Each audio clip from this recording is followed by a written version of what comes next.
Before this video even starts, it's Thursday, January 18th, 2024. So usually on Thursdays, niggas got school, you know what I'm saying? Tell me why, y'all. I was on my way to school today. I walked out the crib, had my jacket on. It's cold as fuck outside. It's snows everywhere. I gotta take 2 buses to school, and I was waiting 20 minutes for this first bus. Man, tell me why, bro. The bus comes, right? I got on the bus, I sat my ass down, and I realized that I left my book bag at home, G. So, long story short, so when I got to the last stop, I got off the bus and I walked my ass back home. I ain't gonna lie, and it's a 30-minute walk off of that. I walked 30 minutes back home in the cold, all that. And as soon as I got home, I'm like, you know what? I ain't even finna go to school no more. I'm finna just record something. The worst disorders in human history. These are the worst mental and physical Hold on, I don't think this is not loud enough, gang.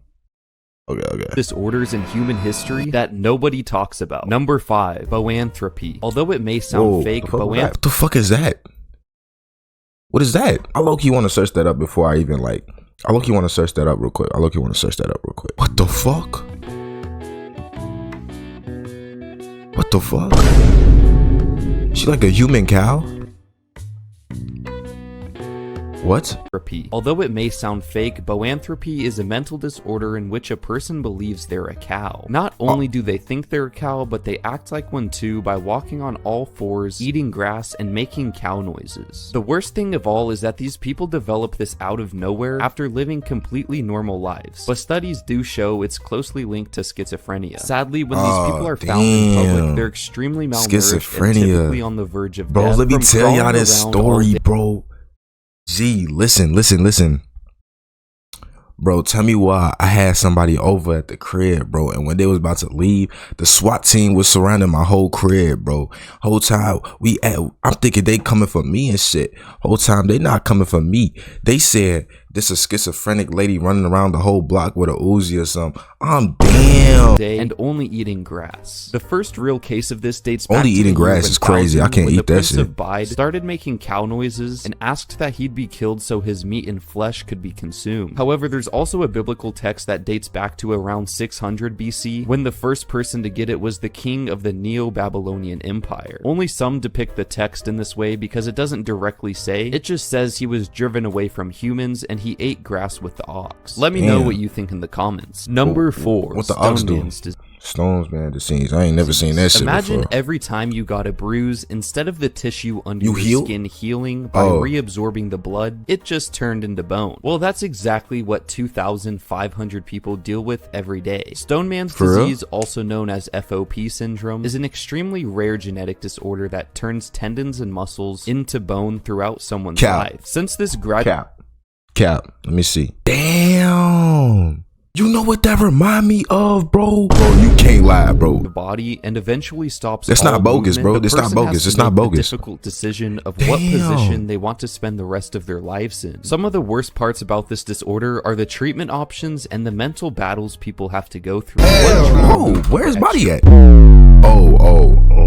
Only make the person's bone growth speed up during the healing process because irritated muscles and bruises turn into bone quicker as they heal. And the scariest part of all is the isolation. Over time, so you telling me if folks get a little scab, his shit gonna turn into bone, bro? What the fuck? Lose their independence and ability to speak. So even though their physical body is cursed, their mind doesn't change. People with this disorder usually end up in deep depression because the life they once had crumbles away and the majority of their thoughts are focused on the fact that they can't do anything to save themselves. Number 3, alien hand syndrome. Have you ever wondered what it would be like to only have one hand? Well, how about 2 hands, but you can't physically control what one hand does? Because that's exactly what alien hand syndrome does to people. It's when a person loses complete control of their hand, and it acts as if it has a mind. Oh, wait. I was just thinking that, bruh. So you got alien hand syndrome, right?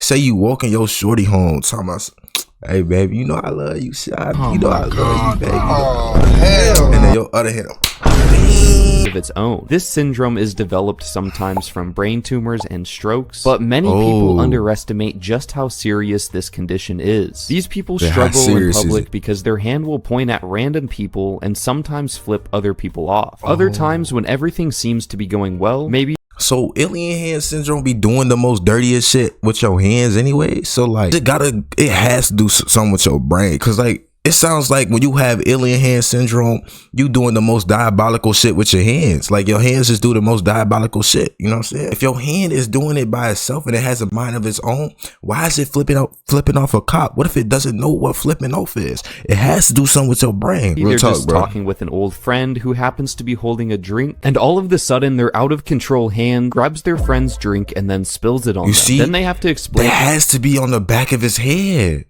Cause why is the hand doing that? Like his hand could have did anything else, like touch all over his face and shit, touch all over his neck, but decides to pick up a cup and throw it at his homie. It has to be on the back of the dude's head. It's like it got something to do with the man. You know what I'm saying? I know y'all get me. They have a rare disorder called alien hand syndrome, which just sounds made up. But one of the worst parts of having this disorder is sleeping. Even when they're asleep, their hand continues to do whatever it wants. Oftentimes, they'll wake up after hitting themselves or wake up feeling violated after their own hand touches them. And no, that's not even a joke. People go so long battling their hand that they feel violated after it touches you know where. Number 2, dissociative identity disorder. DID is when somebody has multiple personalities, which makes them act like a completely different person, and in some cases, animals, or even a stationary object. These other personalities are called... No, bro. No, that's not good, bro. Stationary object. So you telling me folks is acting like a rock and shit?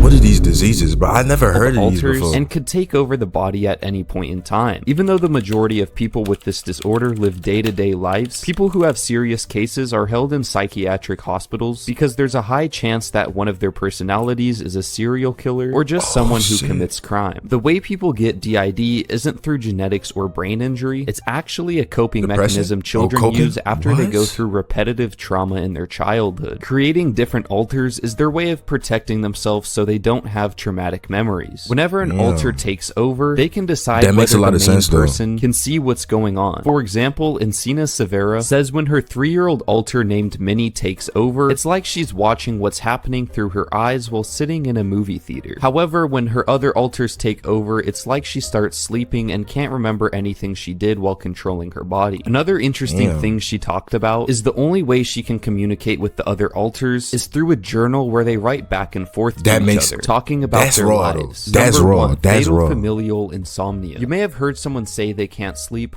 but this insomnia is very different. 1 out of 3 adults have normal sleeping issues, but there are only 50 families in the world who carry this genetic disorder for fatal insomnia. This disorder works in 4 different stages. The first stage lasts 3 to 6 months, and most commonly affects people in their 40s. The people who suffer from this start by having trouble sleeping, and when they do finally fall asleep, they say they have— Shit, nigga, I have trouble sleeping every day, dog.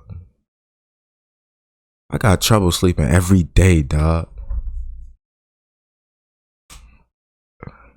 Have unusual dreams that cause anxiety and in some cases even depression. From their lack of sleep, even when they're awake, they have to deal with panic attacks and paranoia. Stage 2 lasts for 5 to 9 months, and it's basically the same thing but just twice as bad. In this stage, you begin to have trouble moving around and will experience some hallucinations while being awake. Stage 3 is the shortest of them all for a reason. At that point, bro, you better spark up that Zod, bro.